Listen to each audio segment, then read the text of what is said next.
Vyšší osobností našeho šumného slovinského putování je architekt, kterého by možná řada z vás ráda považovala za Čecha. A jenž je úzce svázán s novodobou historií samostatného Československa. Můj bože, vždyť tohle je Plečník Jože. Slovinec Josip Plečník dokázal vtisknout výrazu mladého státu ušlechtilost, monumentalitu, patos, který však nebyl imperátorsky mocenský. Ale protože v Plečníkově křesťanském bohabojném srdci vládla pokora, jeho stavby mají lidskou proporci a až slovanskou hravost. Jako například v tomto altánku malá vyhlídka v zahradě na Valech, kde i podlaha chutná jako koláče.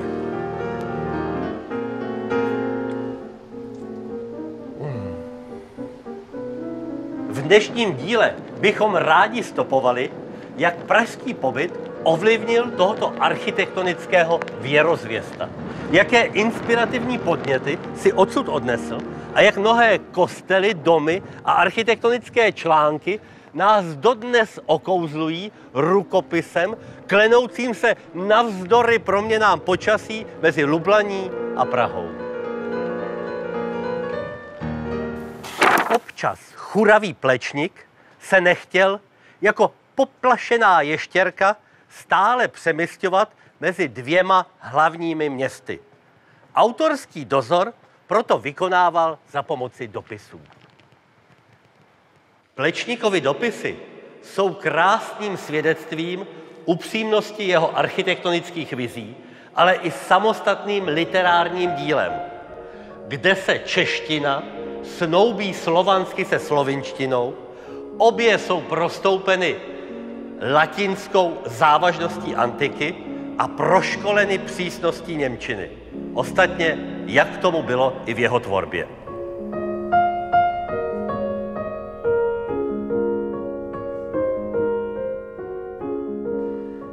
Plečník v dopise z 30. září 1931 adresovaném Alexandru Titlovi, faráři zdejšího kostela Nejsvětějšího srdce Páně v Praze na Vinohradech, píše toto.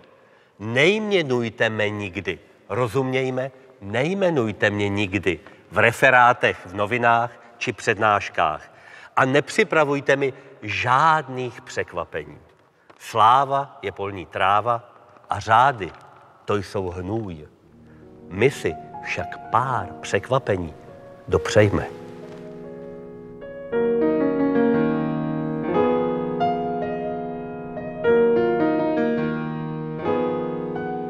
Toto pražské býčí schodiště z let 1929 až 30 má svého vzdáleného bratra ve schodišti obchodní a průmyslové komory v Lublani. A tak nás přes Alpy přenáší například tyto minojské sloupy. A nás čeká první slovinské plečníkovské setkání. Nyní jsme již v Lublani, kam nás přenesla výtvarná tvůrčí afinita. Schodiště svými detaily přímo rezonuje s pražskými plečníkovskými interiéry. Nejedná se však o plagiátorství, ale o posilování a násobení jedné myšlenky. Důstojné obchodní komoře, nyní ústavnímu soudu, projektované Plečníkovým žákem Francem Tomažičem, vtiskl Plečník neopakovatelnou atmosféru právě tímto schodištěm a některými interiéry. Schody osvětlují obdélníková a kruhová lodní okna, křehce monumentalizované mosazným svítidlem. Hru odlesků umocňuje obklad ze místního mramoru. Plečník v okouzlení minulostí dokázal se znalou bravůrou vybírat jednotlivé architektonické prvky, prodýchávat je řemeslným umem a nechat sloužit hrdé současnosti. Jako zde kónické minojské sloupy podpírají anticky probarvovaná pole stropu. zasedacím sále římské spony, které pomyslně napínají ušlechtilé dýhy obkladu i stropu jako lodní plachty.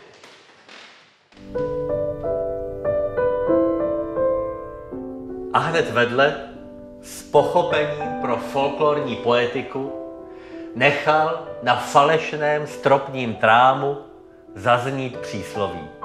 Co se nepoví, nemůže být ani napsáno, ani přečteno.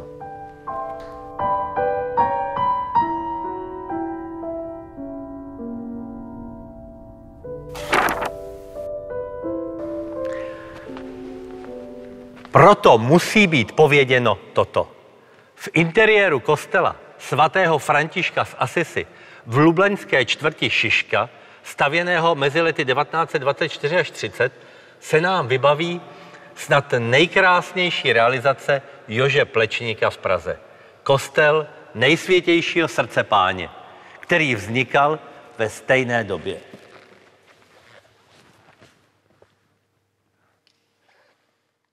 Výška věže odpovídá docela délce lodi tohoto skvostného kostela.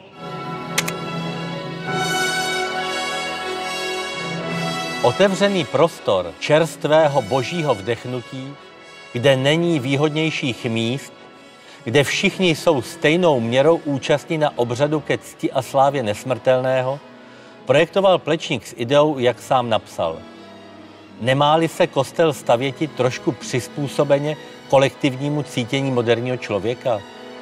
Ale na druhé straně se urputně bránil některým příjemným a spohodlňujícím výdobytkům, jako je ústřední topení. Opět cituji.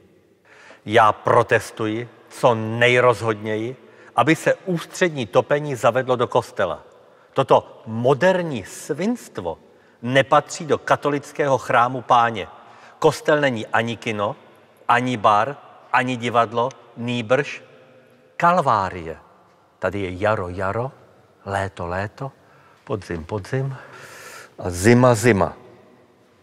Naše doba však navzdory Plečníkovi žádá řešení jiná. Tato na první pohled racionální modlitba 20 dórských sloupů, nesoucích, podobně jako v antice, rovný, tmavý, dřevěný strop, má však i zdobný plečníkovský detail. Například plující lampy, každá jiná, oltář, křtitelnice, kazatelna a v boční kapli převýšený baldachín. A na podlaze v té době nový materiál, přívětivý asfalt. Původně měla kostel svatého Františka z Asisi k nebi pozdvihovat čtvercová věž. Nakonec se farnost v roce 1931 rozhodla k věži na kruhovém půdorysu. Pro tradičnější, menší Lublaň plní funkci ověřeného majáku. Inspirací pro čelní strohou fasádu, členěnou mohutnými sloupy, byl Plečníkovi barokní kostel svaté Voršily v samém centru Lublaně na Kongresním náměstí. Výrazné polosloupy rytmizují pozdně barokní fasádu. Autor Carlo Martinuzzi. Ovšem celé město Lublaň ušlechtile rytmizují městotvorné zásahy Plečníka. Všude se setkáváme nejen s jeho budovami, ale také s jedinečným řešením parteru. Třeba tato lavička má důstojnou proporci inu. Kombinuje trámky a zádům přívětivou kulatinu. Nebo schodiště, které tě nabádá. Po lampě okem koukej, po terasových stupních pohodlně stoupej. Plečník vtiskl drobné architektuře, originální, navíc logicky přívětivý detail. Ovšem se stejnou kvalitou dokázal Lublaň dotvořit budovami, bez kterých by její současná tvář byla svraštělá, nevzrušivá, povrchní. Například tato anticky ušlechtilá tržnice s pochopením ctící organickou křivku řeky Lublanice. Dórské sloupy nás pomyslně přenášejí na novodobou aténskou agoru. Stoa, tedy místo, kde se korzovalo, rozprávělo, a nakupovalo. Vzkříšení obchodu jako přirozené potřeby člověka, ne přenesené do sterilní plechové boudy, kde si na předměstí. A zde, v tomto místě, vznosné kolonády, zboží a kaváren, zamýšlel Jože Plečník most. Ne všechny jasnozřivé záměry se za života architekta zrealizují. Pojďme se podívat na jiný most. Na dotek od této novodobé stoa, ke kterému, stejně jako ke kuželkám známým z Pražského hradu, nalezl Plečník inspiraci v hlavním městě tehdejšího Československa.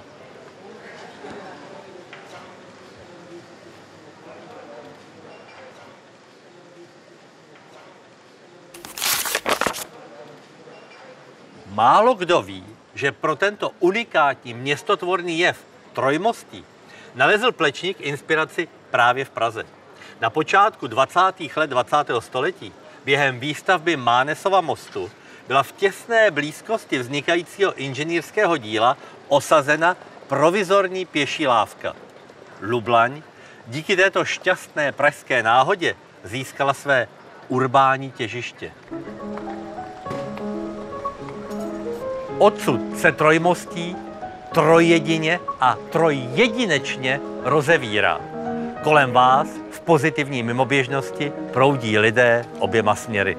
Stráženi ladně se rozšiřujícími a zužujícími kuželkami. Zde máte všechny důležité stavby města doslova na dosah.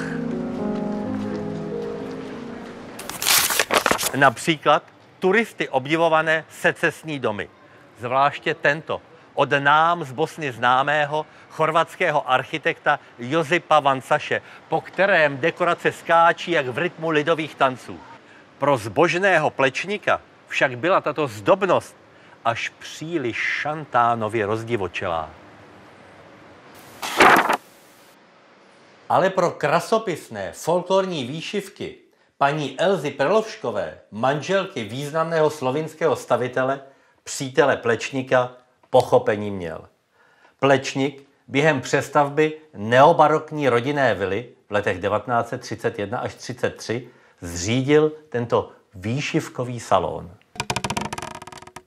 Byt rodiny Prelovšek vznikal ve stejné době jako interiéry Pražského hradu.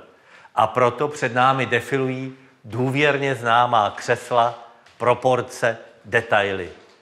Jen tento organický lustr nelze naprojektovat, ten se musí zatančit. Naštěstí přichází můza rodiny Prelovšek, aby zhmotnila to, co rýsovací tužkou ani technickou správou říci nelze.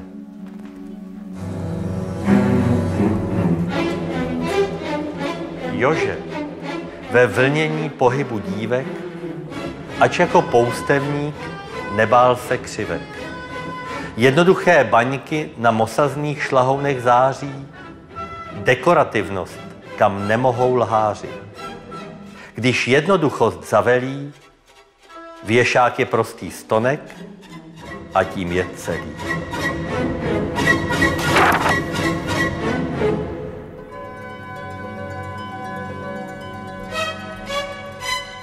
Lví odvaha je to, co Alpy přelétlo. Vzácná šelma má tu čest zde, v kostele svatého Jana Křtitele v Lublani, chránit z chránu na věčné světlo. Zní evangelium, tedy radostná zvěst. Plečník miloval dobu Karla IV., jeho křesťanského dekoru smělého. Z paměti vytane v modlitbě naděje sten, kaple svatého kříže, hrad Karlštejn.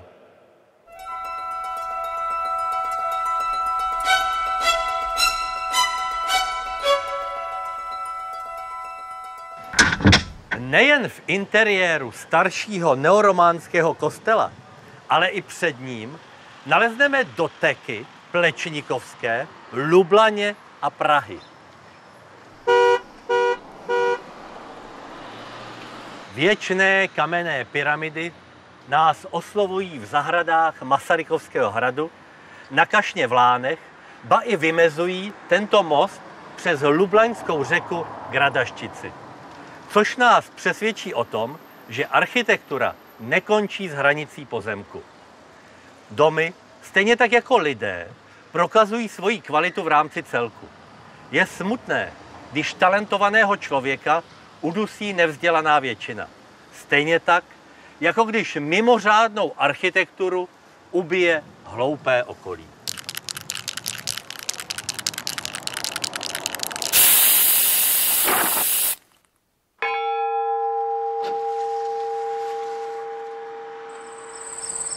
Věrni trojjedinečnosti trojmostí dopřejme si do třetice třetí plečnikovský kostel svatého Michala v Černé Vsi, který vyrostl v letech 1937 až 40 na podmáčených blatech odvodněných nám již známým Janem Vladimírem Hrázkým.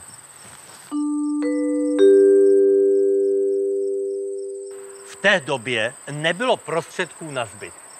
Plečník byl proto přinucen celý konstrukční systém založit na několika sloupech sestavených z kanalizačních trub. Ty pak v interiéru jemně folklorně dekoroval. Ze sloupu vynesl dřevěný krov, nesoucí pultovou střechu s mírným sklonem.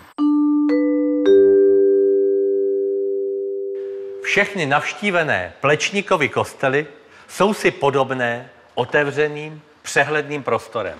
Zdejší má nejvenkovštější charakter.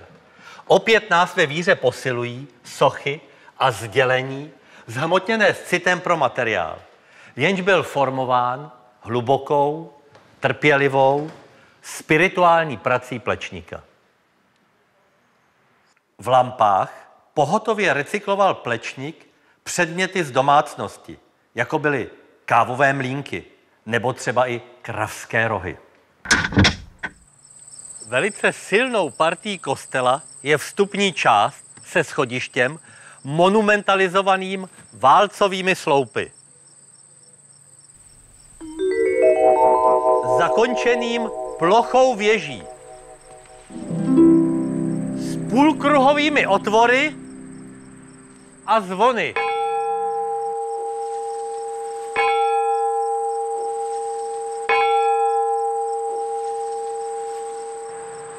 Hlas zvonu slovansky zní. Co ví jen některé hlavy, že přísavník Pětiprstý přivezl Plečník až z Prahy.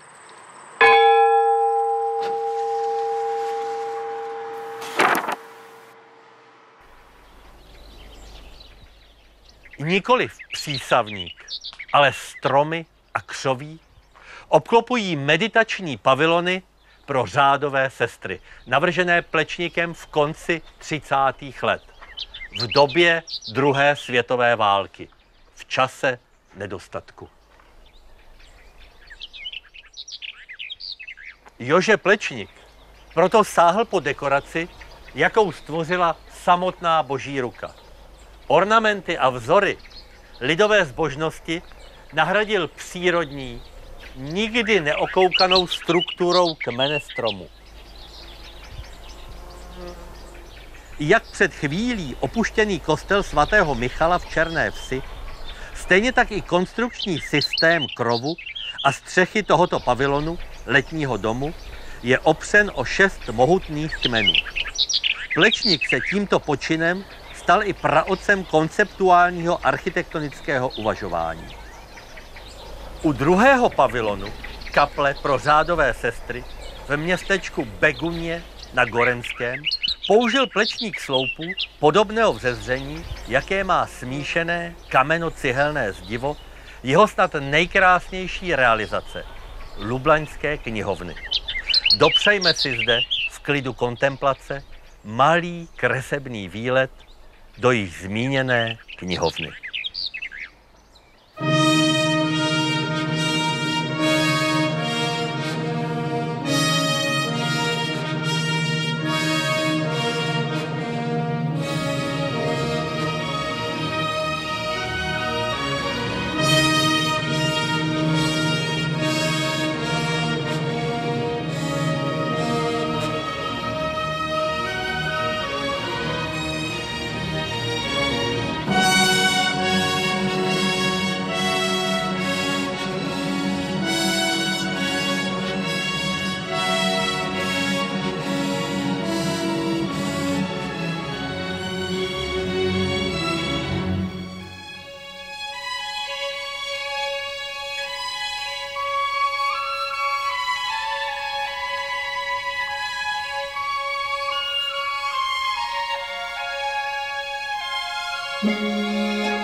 Plečník v době, kdy byli u moci komunisté, dokázal svým tvaroslovím v roce 1954 obalit i kulturně společenské centrum, bývalý klášter Křižanky, který tepe ruchem i dnes.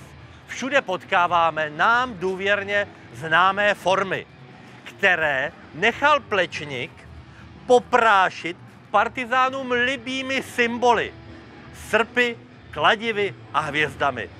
Plečník si však dělal jenom legraci. Laškoval. Možná právě proto dnešní realita zpětně laškuje s Plečníkem. Na elegantní vázu, známou ze vstupu do Lví síně na Pražském hradu, kdo si zavěsil otvírák na pivo. Laškovné.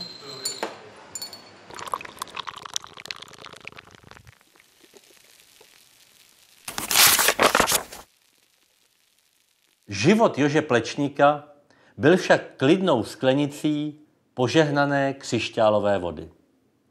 Naší poslední navštívenou budovou bude jeho vlastní dům s ateliérem ve čtvrti Trnovo, kde do Plečníkovy tvůrčí zodpovědnosti sestoupil snad sám Ježíš Kristus.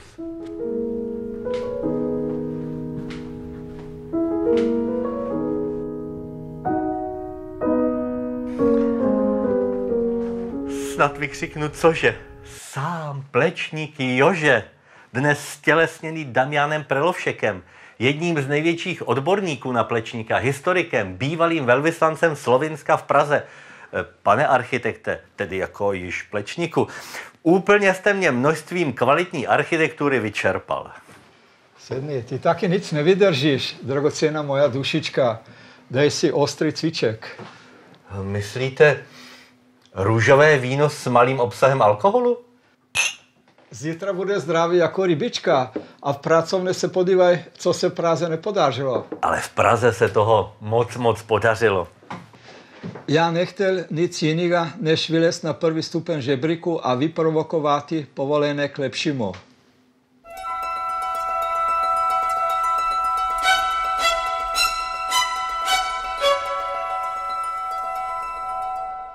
S pomůckami architekta, jako jsou tušky, štětce, příložní, kružítka, křivítka, dokázal Jože Plečník rukodělným způsobem předepsat domům a předmětům jejich oduševnělý tvar.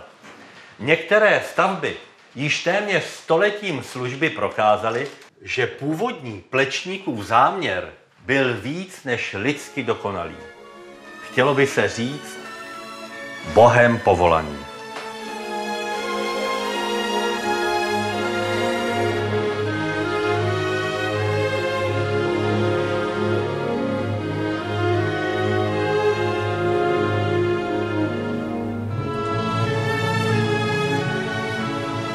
Jože Plečník vytvořil v rámci prací pro prezidenta Masaryka pomyslnou architektonickou bránu novodobé české státnosti.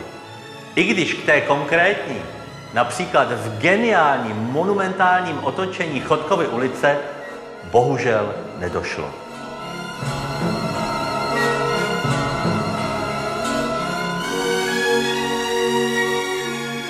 Nechť je Plečníkova plnost z plody boží palety stálou možnou inspirací v době převážně rovných linek a vyprázdněného prostoru.